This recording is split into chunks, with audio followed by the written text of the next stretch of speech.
My true story from Montana. My daughter texted me, "You weren't invited to the party, my husband doesn't want you there." But I sent one message, and half the guests walked out with me.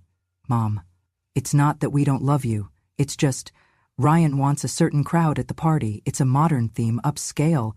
You showing up in that handmade sweater would ruin the aesthetic."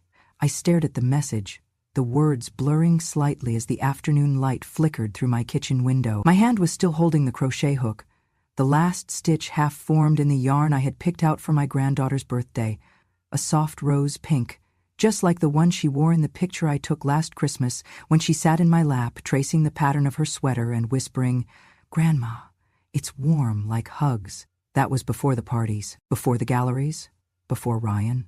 I set the yarn down gently, as though any sudden movement might snap something inside me. I read the text again, would ruin the aesthetic, as if I were a stain. As if I, the woman who once fed her from a chipped porcelain bowl, was now the mismatch in a carefully curated life. It took me a full minute to breathe again. I have lived in Montana my whole life, born between pines, raised among valleys that teach you patience. I met my husband in a snowstorm. He taught high school shop class. I sold hand-knit scarves in winter markets. We were not wealthy, but we were warm. And every stitch I've ever made has come from that place, where necessity meets love. When we were young, I made sweaters for the ranchers' children. They called them mountain coats. I embroidered their initials on the sleeves and stitched hope into every seam. My work won ribbons at the county fair. I once had an article written about me in the local paper, the Yarn Whisperer of Flathead County. People said I could turn wool into memory. And when my husband passed, those memories were what kept me going. My daughter, Claire, was my reason. I raised her alone. Worked 2 jobs, mornings cleaning motel rooms, nights knitting by lamplight for online orders. She wore handmade dresses to school, carried crocheted backpacks with animal faces. She hated them sometimes, sure. She once cried because another girl had a Barbie lunchbox and she had one with hand-sewn flowers. But she never went cold, and she never went hungry. I paid for her college with yarn and blisters. Every check, every sale, every winter craft market, we saved every dime. When she got her acceptance letter, she cried into my shoulder and said, "I'll make you proud." I thought she did. She moved to the city, studied art history, met Ryan at a gallery event. He was polished, charming, said all the right things. I remember the first time he came to visit. They stayed for exactly 2 nights and didn't touch a single slice of the apple pie I baked. He brought wine, I served tea. He wore suede shoes in the middle of mud season. Claire began to change after that. At first, subtly. Calls grew shorter. Visits became photo ops. My gifts, sweaters, scarves, handmade doll clothes for my granddaughter, stopped appearing in pictures. I'd ask about them, and she'd say, "Oh, it didn't fit the mood this time." Now there was a party, a modern, upscale birthday party for a 5-year-old girl who once called me her cozy grandma. And I was not invited. Not because of something I said, not because of some mistake, but because of my sweater, because I was a handmade woman in a prefabricated world. I looked around my kitchen. The stove I cooked on for 30 years. The chair my husband fixed 3 times before cancer took his hands. The yarn basket beside the fireplace, half full, still hopeful. I wasn't angry, not yet. Hurt, yes, but anger comes later, after the hurt has hardened into something less breakable. I picked up the sweater again, the one I was making for my granddaughter. It was almost finished, just a few rows left. I held it against my chest and breathed in the scent of the wool. It smelled like comfort, like time, like everything I had ever poured into her life, and now I was off-grand. I folded it gently and set it in my cedar chest, not discarded, not destroyed, just waiting. Because I wasn't finished yet, not with the sweater, and not with this story. It did not start with the party. No, the unraveling had begun long before that, and like most unravelings, it started subtly, just one missed stitch at a time. The first time I noticed it, I brushed it off. Claire had forgotten to tell me about Lily's school open house. I found out from a neighbor whose grandson was in the same class. When I asked Claire about it, she blinked like she had genuinely forgotten. "Oh, Mom, it was so chaotic that week. Ryan had a conference, and I had to prep a gallery brunch. It was just exhausting. She said she'd bring me pictures. She didn't. The next was a birthday card, Lily's third. I had spent 2 weeks making a picture book from yarn scraps, tiny felt pages that told the story of Lily and the mountain fox. Each animal had a name. Each page had a secret pocket for her to find. I mailed it with tracking, wrapped in brown paper, tied with ribbon. I never saw it again. When I asked if Lily liked it, Claire texted, "Oh, yes, I think so."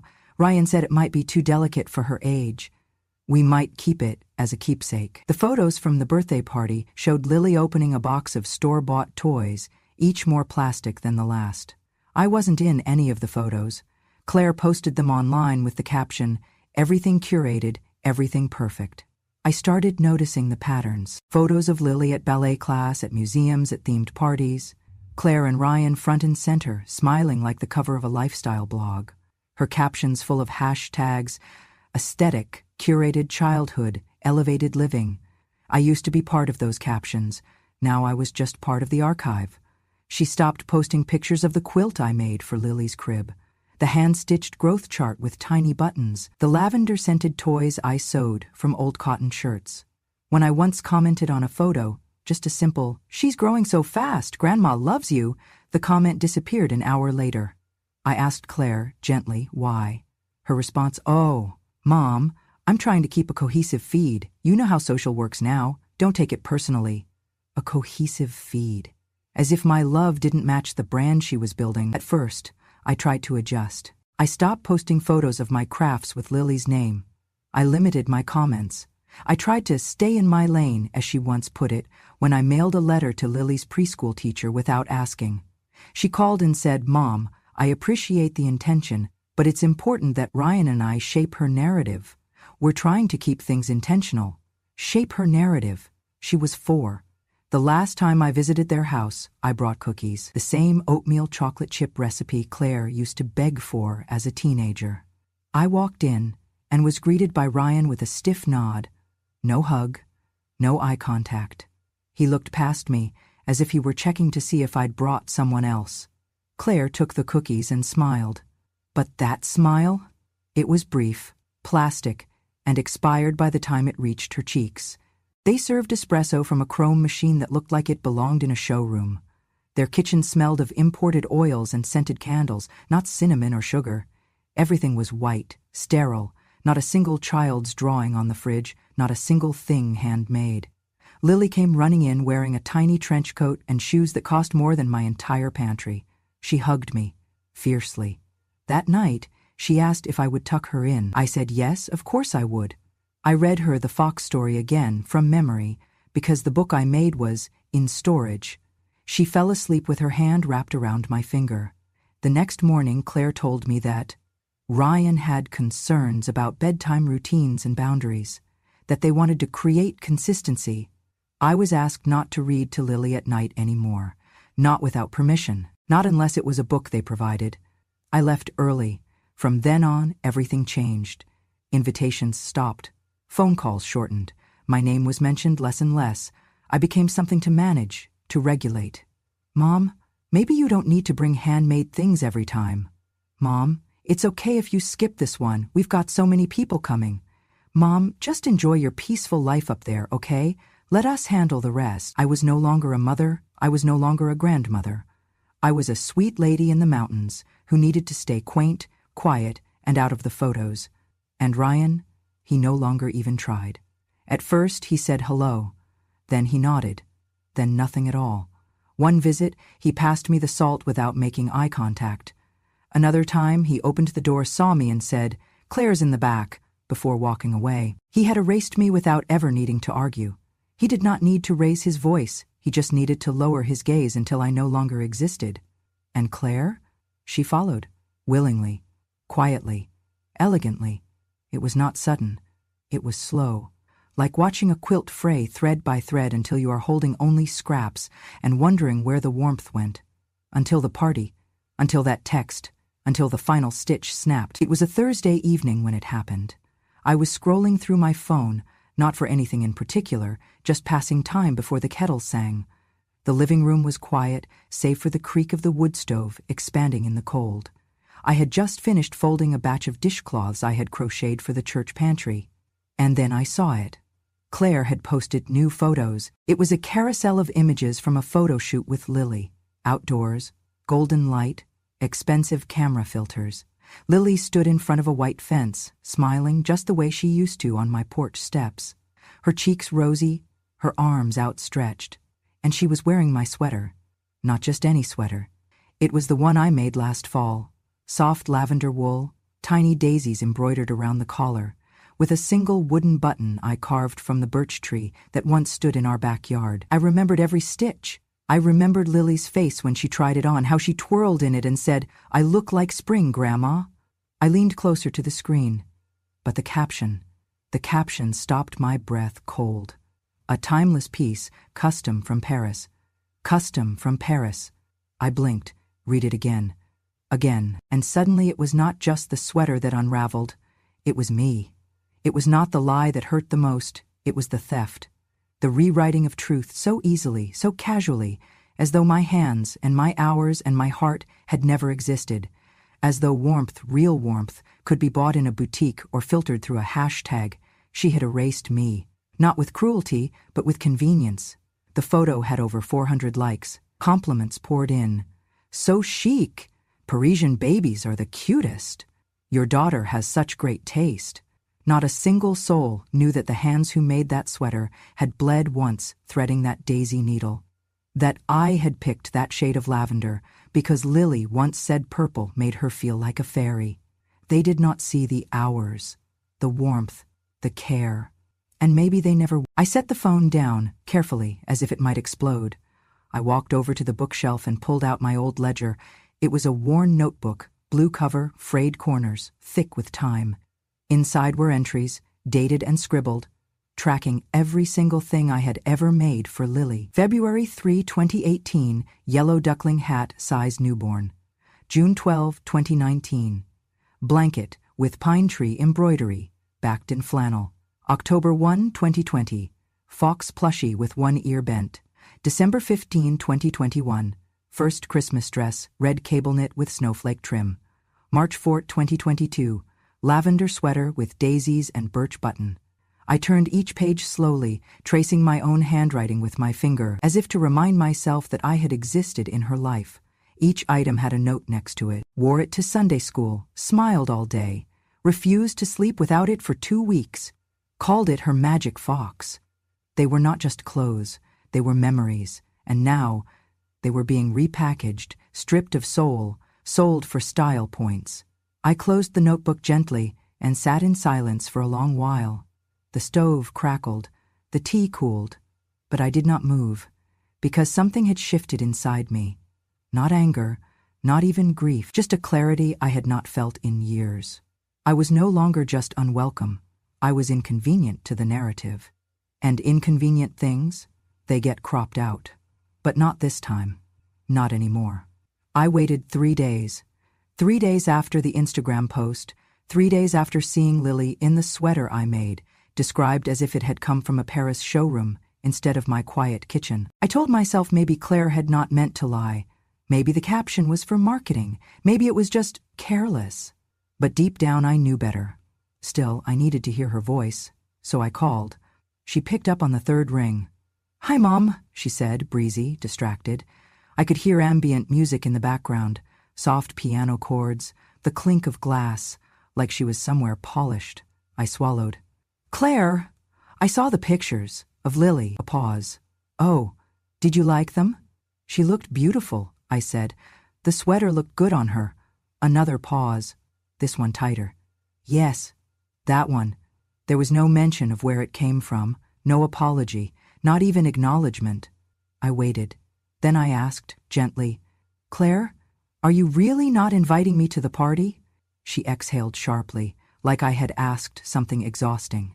"Mom, it's not that we do not love you." My hand tightened around the phone. "It's just, the event has a certain flow, aesthetic. You know how Ryan is about energy and presentation. We're hosting it in the gallery space this year. Minimalist, clean, modern.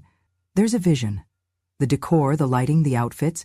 You showing up in one of your sweaters would confuse things. I stared out the window. Montana snow was starting to fall again, soft and slow, dusting the bare pine branches. My world was white, quiet, true. Confuse things? I asked. She hesitated.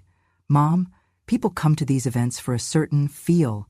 It's more than just a birthday party. It's also about the brand, the experience. I'm not a brand, I said softly. There was another long pause. Then her voice changed, sharper now. Mom, don't do this. Don't make this about guilt. This is about direction. Ryan and I are building something. We're trying to move forward. People don't go to galleries to look at wool scarves anymore. That's just not where the world is. I didn't speak, because there was nothing left to say. It was not about the sweater. It was not about a party. It was about erasure. It was about cutting away anything that did not fit the version of herself she was curating for strangers, including me. Claire, I said finally, my voice trembling despite my efforts, do you really not want me there? There was a beat of silence. Then she said it. Mom, please don't ruin this. People are coming for something beautiful. They're not expecting to see fleece and folk stories. My heart slowed. She might as well have said it outright. You're the past. You don't belong here. I nodded, though she could not see me. I understand. Okay, she said quickly, almost relieved. Thank you for being mature about it. I knew you'd get it. I didn't get it. But I ended the call. And when I set the phone down, it was like every vein in my body froze. The warmth of 3 decades of sacrifice, of motherhood, of bedtime lullabies and scraped knees and handmade meals, iced over in a single conversation. I sat in my chair and stared at the fire for a long time. Not crying, just quiet. Because when the blood stops flowing between mother and child, it is not loud. It is a silence so vast it echoes. That night, I could not sleep. The wind whispered against the window panes. The wood stove glowed faintly, casting orange light across the walls. I sat at the kitchen table in my thick robe, a mug of cold tea in front of me, untouched. The house was so still, I could hear the clock ticking above the sink. I kept hearing her words. Don't ruin this. They're not expecting to see fleece and folk stories. I stood up, crossed the room, and opened the bottom drawer of the old cabinet where I kept the family photo books. There was one album, covered in blue flannel, that had not been opened in years. I flipped through the pages until I found it, a photo. It was Lily, maybe 3 years old, standing in front of the stone fireplace in my living room. Her cheeks were pink from playing outside, her curls wild with static. She wore the lavender sweater I had made, the very first one with the daisy chain collar.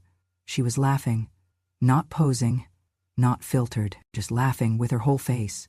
In the background, a stack of logs glowed in the firelight. A half-finished puzzle lay on the rug. The mug in her hand was full of cocoa, with marshmallows melting around the rim. It was a picture of warmth, a picture of love, and no one could fake it. I sat back down and stared at the photo, holding it in my lap. The longer I looked at it, the more sure I became. Claire could crop me out of her life, but I still had a voice. So I picked up my phone, not to message her, to message them. People who had known Lily before the marble countertops and gallery invites. People who had eaten my cookies, sat on my porch, shared snow days and casseroles and Sunday afternoons. I opened a group text. One by one I added names. Mrs. Halpern, Lily's first preschool teacher. Tom and Janine, the neighbors who helped shovel my walk. Mrs. Engun, who used to knit with me at the community center. Clara, whose daughter was in ballet with Lily. Even Margaret, who once helped me fix a broken stroller wheel. 18 people in total. I did not ask them to take sides. I did not complain. I simply attached the photo and typed, "This is the child I raised. This is the warmth I gave. If that's off-brand, I understand." I stared at the message for a moment, my thumb hovering. Then I pressed send, and in that instant, something inside me shifted, not in anger, but in freedom. I had told the truth. Not loud, but loud enough for those who remembered. The first reply came 5 minutes later. Mrs. Halpern. She wore that sweater every Wednesday, said it made her brave. Then Janine. Still remember the cocoa you made that day. Nothing in the world like it. Clara. I've missed seeing her like that. Thank you for sharing. By midnight, 10 of the 18 had responded, each message like a soft hand on my shoulder. No one needed an explanation. They had been there, they remembered, they knew. The gallery was pristine, white walls, polished floors, and soft ambient lighting that seemed designed more for illusion than warmth. Long banquet tables stretched the length of the room, covered in linen so smooth it looked untouched by real hands. The chairs were ghost-clear acrylic, like they belonged in a furniture catalog, not a child's birthday. At the far end stood a massive printed photograph of Lily, arms outstretched, framed by golden light, her laugh frozen in high resolution. She wore a ruffled white dress and gold ballet flats, not a speck of mud, not a hint of mischief, just curated perfection. The guests arrived slowly in coats of camel and black, murmuring greetings, holding wine glasses instead of juice boxes. There were canapés on silver trays, figs wrapped in prosciutto, smoked salmon on cucumber rounds. The cake stood untouched, 3 tiers tall, iced in blush fondant, topped with edible flowers flown in from somewhere far away. Claire greeted everyone with grace, her hair swept into a low bun, her dress sleek and structureless. Ryan hovered nearby, shaking hands, offering tours of the event installation along the back wall. A looping slideshow of Lily's most aesthetic moments, gallery visits, tea parties, trips to botanical gardens. There were no photos of Lily covered in mud, none with spaghetti sauce on her chin, none in the sweater I made. They had written me out of the gallery just as cleanly as they had written me out of the guest list. But something else was happening, something subtle. It began when Clara arrived. She was wearing a long scarf, knitted, old-fashioned, one I had made her 2 Christmases ago. She hugged Claire politely, nodded to Ryan, then glanced once at the slideshow and walked away. She sat at a table near the back checking her phone. Then came Janine. She looked around the gallery, said hello, smiled at Lily, but her eyes flicked toward the empty chairs. She sat next to Clara. Mrs. Halpern arrived third. She took one step into the gallery, saw the photos, saw Ryan's fixed smile, and paused. "Excuse me," she said softly, to no one in particular. "I think I have a prior appointment." She turned and walked out. One of the waiters glanced at Ryan, confused. Ryan forced a laugh, too loud, and said, "I guess she forgot we upgraded the dress code." But the laughter didn't catch. By now, 5 guests had slipped away quietly. Then, a 6th. A woman tapped Claire on the arm and murmured, "Sorry, dear, I promised to drop something off for Geneva. Hope Lily has a lovely day." Claire's face twitched, but she nodded, and then it kept happening, one by one. They did not make a scene, they did not raise their voices, they simply stood, offered vague excuses, errands, children to check on, soup on the stove, and walked out of the room. Ryan's jaw tightened. Claire clutched her champagne glass just a little too hard. "Something's going on," she whispered to him. He scanned the crowd. The spaces were growing, tables half-filled, conversations thinning. Lily was at the center, spinning slowly in her dress, not understanding why the people she loved were leaving one by one. Claire called after one couple, "Is everything okay?" They smiled politely. "We just remembered something more important." By the time the slideshow reached the 7th loop, nearly half the guests were gone. Ryan looked like a man watching a deal fall apart. Claire was pale. No one had said my name, but I was in the room nonetheless. In their minds, in their memories, in every person who had once sat at my table, eaten my soup, warmed their hands with cocoa while Lily napped on my chest. I had sent one photo, one message, and that was enough. Because truth doesn't need to shout. It just needs to be felt. The house smelled like cinnamon and clove. I had woken early that morning, knowing I would not be at the gallery. I did not have anywhere to be, and yet my hands moved with purpose. I kneaded the dough slowly, rolled it thin, filled it with brown sugar and pecans. I set the kettle to boil. I sliced apples for the pie, whipped cream by hand, dusted the table with a bit of flour like snowfall. No cameras, no hashtags, just quiet, just care. The wood stove crackled behind me. Outside, the snow had stopped, leaving a soft white layer over the porch railings. I looked out the window, wondering what the gallery must look like. Fluorescent lights, mirrored walls, a little girl trying to smile while the room around her thinned out like air at altitude. Then I heard it. A knock. gentle, not hurried. I opened the door and found Miss Halpern standing there, her long wool coat dusted with snow, eyes kind. She didn't say much, just held up a small box wrapped in gingham paper. "Thought you might want this back," she said. Inside was the felt storybook I'd made years ago. "I found it in the free bin outside the community center." I swallowed hard and stepped aside. "Come in. Tea's ready." She nodded once and entered. 20 minutes later there was another knock. Janine. She brought her husband Tom and a small thermos of mulled wine. "We didn't feel like staying," she said simply. Then came Clara and her daughter, then 2 of the parents from Lily's preschool, then Margaret, with a fresh loaf of rye bread and her hands in mittens I had made for her 4 winters ago. We didn't speak of the gallery. No one asked what Claire had said. No one brought up Ryan. We sat around the table, the fire warming our backs, the tea steaming in mismatched mugs I'd collected over years of yard sales and birthdays. We passed slices of pie, broke cookies in half, and let silence sit with us like an old friend. Someone mentioned Lily's laugh. Someone else remembered how she once tried to help me stir biscuit dough and spilled half the flour on the floor. Everyone laughed, and I sat there, listening. Not speaking much, just watching the room fill. Not with decor, not with lighting, but with memory, with truth, with people who had chosen warmth over walls. At one point someone said softly, This feels more like a birthday party," and we all knew what she meant. No curated photos, no luxury candles, just hands that made, eyes that saw, hearts that remembered. I brought out the sweater, the lavender one, the one with daisies at the collar. I passed it around. Each person touched it like something sacred. They remembered. Not just the stitch, but the story, the girl, the woman behind it, me.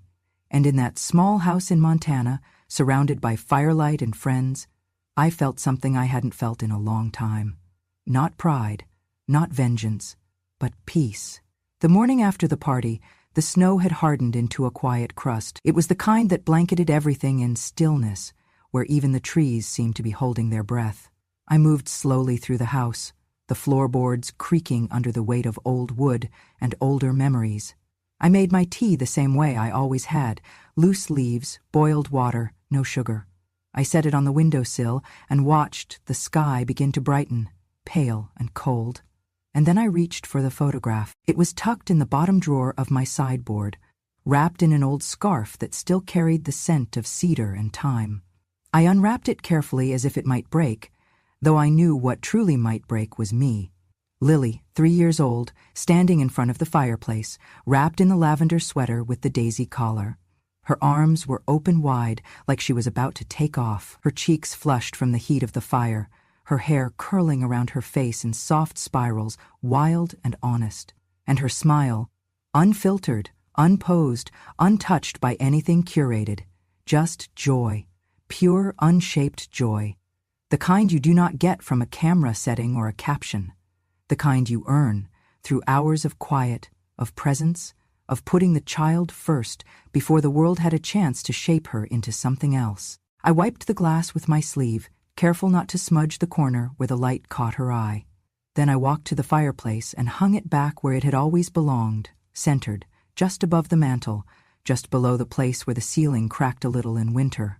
Claire had taken it down years ago when she last stayed here, said it looked too rustic, that it did not match the new aesthetic of her life. But now it was back, and next to it I pinned a small piece of cardstock, cream-colored, edges trimmed with pinking shears. I wrote on it, slowly, with the same fountain pen I had used to sign every school permission slip and every birthday card. Love isn't curated, it's handmade. I stepped back, looked at the photo, the sweater, the glow. That felt right. Not dramatic, not bitter, just true. Not a monument, just a reminder of what mattered, of what endured. I sat down in my old armchair, the one with the cushion that had molded to the shape of my spine, the one where I had stitched the very collar Lily now wore in that photo. My hands rested in my lap. The yarn still sat in the basket beside me, half spun into something new. The fire in the stove whispered like an old friend, telling me I had done the right thing. The warmth inside my house didn't come from the thermostat. It came from knowing I had never been absent, only hidden, by someone else's story. And then, without really planning to, I did something I hadn't done in years. I pulled a sheet of paper from the drawer, took a breath, and I began to write. A letter. To Claire. No anger, no blame, no tally of wrongs, just truth. I told her I remembered every sleepless night she cried as a baby, how I rocked her in the crook of my arm while the wind howled outside our cabin, how I mended her favorite blanket when it tore and she sobbed like the sky had split, how I sewed her Halloween costumes even when I was too tired to see straight because I wanted her to feel like magic. I reminded her of the soup I used to make when she was sick, how I never let the fire go out in winter, how I saved every single crayon drawing she made and taped them to the fridge like they were rare museum pieces. And then I told her that Lily had been mine first, not in the way courts or hospitals define it, but in the way time defines it, in the way that only lullabies sung in the dark and mittens pulled over tiny hands and stories whispered into sleepy ears can define it. I told her that just because I had not been part of her pictures did not mean I had not been part of her story, and just because she chose to curate her world without me did not mean I had not lived in it.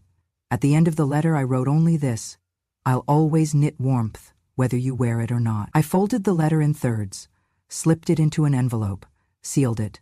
Then I placed it on the small hallway table next to the basket where I kept outgoing mail. I stood there for a moment, looking at it, wondering if I'd ever send it, wondering if I even needed to. Maybe it would stay there forever, a weightless thing in a quiet hallway, a record, a heartbeat, a line in the sand, or maybe one day I'd drop it in the mailbox, maybe.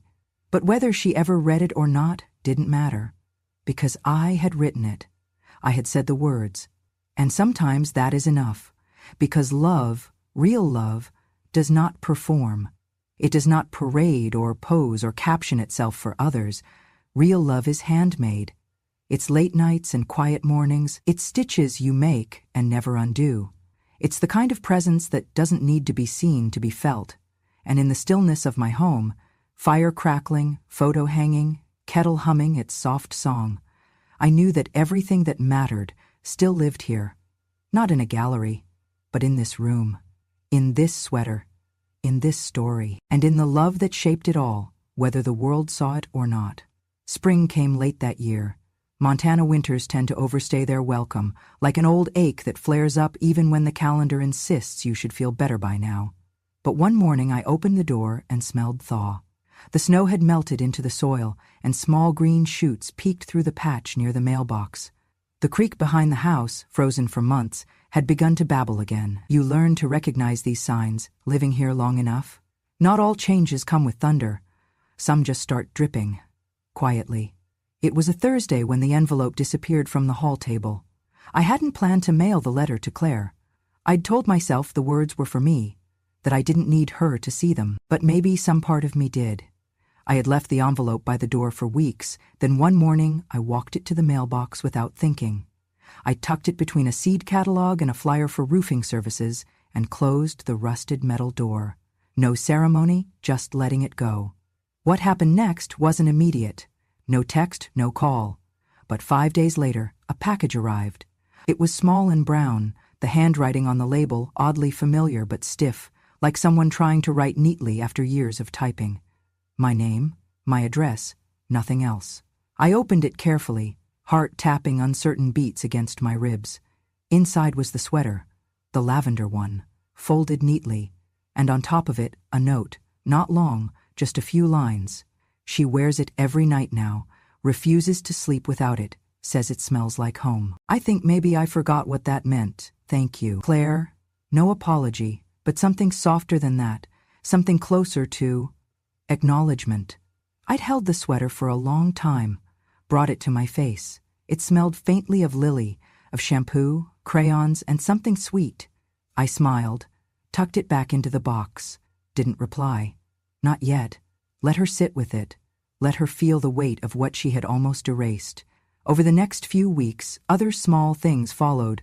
A photograph slipped into my mailbox, Lily standing in a park, holding a handmade stuffed fox I'd thought had been thrown away. No caption, just the image.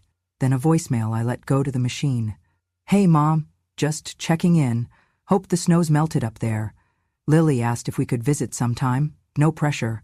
Still no apology. Still no declarations. But the ice was thawing, and that was enough. Not every bridge needs rebuilding. Some just need to stop burning. I spent that spring doing what I always did: baking, knitting, walking the trails behind the house. Evelyn from down the road stopped by with jam. I made her tea. We didn't talk about Claire. We didn't need to. Sometimes, the people who really love you don't need to know every detail to hold space for your healing. One Sunday afternoon, I pulled out my old ledger again, the one where I tracked everything I'd made for Lily over the years. I flipped to the most recent page and added a new entry. April 28, 2025, Fox plushie repaired, sent by mail. Lily's still carrying it. That's enough. I set the book down and stared out the window. Sunlight hit the side of the barn, painting it gold. I didn't know if Claire and I would ever return to what we once were, but I no longer needed us to. I had already stitched every part of myself into the fabric of her life, into Lily's. Whether they wore it proudly or buried it in closets didn't change the truth of it. What's made with love cannot be unmade by neglect. What's true remains, even if unspoken. That summer, Lily came to visit, just once, for a weekend. Claire dropped her off at the porch with an awkward wave, said she'd be back Sunday afternoon. She didn't come inside, just helped Lily out of the car and handed her a small suitcase. Lily ran to me before the engine even turned off. She wrapped her arms around my waist like she used to, like nothing had changed, like children always remember where they were safe. She wore the lavender sweater, a little shorter on her now, sleeves creeping toward her elbows, but she wore it anyway. I made her pancakes. She helped me feed the birds. We picked wildflowers. We made a new storybook, this time with foxes and rivers and brave little girls who found their way back to the forest cottage where they were always loved. On Sunday, when Claire came to pick her up, she lingered by the steps. Lily hugged me tight, whispered in my ear, "Grandma, this was the best part of my year." Claire looked down. Then, very quietly, she said, "She talks about you all the time now." I nodded. "She always did. You just stopped listening." She didn't argue, just nodded back. Then they left, and I stood on the porch, watching the road curve away between the trees, sunlight glinting off the windshield as they disappeared around the bend. But this time, I didn't feel hollow. I felt whole. I went inside, sat by the fireplace, looked up at the photograph still hanging above the mantel, and I smiled. Because I knew the truth. Love doesn't need permission to be real. It doesn't expire with fashion. It isn't erased by silence. It is handmade, stitched into time. And no matter who tries to rewrite the story, love always finds its way back to the page. Even if it takes years. Even if it arrives, wrapped in quiet. Even if it simply returns, in the form of a child's arms, reaching out. Without asking why you were never in the pictures. Thank you for listening to my story. It took me a long time to find the words, longer still to believe they mattered.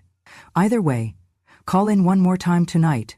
Virtual comfort, toward helpless, dulled. But if you've made it this far, if something in this story stirred something in you, then maybe, just maybe, we've both been seen. You see, stories like mine don't always make headlines. They don't come with drama that screams. They unfold in kitchens, in silent phones, in the ache of being left out of a photo or a life. But they're real, and they deserve to be told. Because being forgotten is not the same as being gone. And sometimes, the softest voice, the one they tried to curate out, becomes the one they remember most. If this story reminded you of someone you know, or something you've felt, or a silence you've carried, then I hope you'll do one thing. Subscribe to Grandma True Stories. This channel is where quiet women finally speak. Where mothers, grandmothers, and caretakers who've held it all together finally let it all out. Not in anger, but in clarity.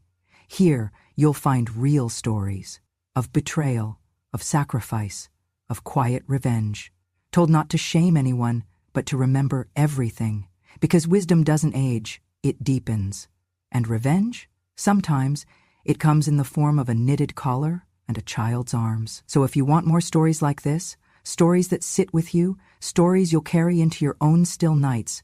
Hit that subscribe button. Share it with a friend. Leave a comment if you'd like to tell your own. This is not just a channel, it's a place for the stories they thought would never be told.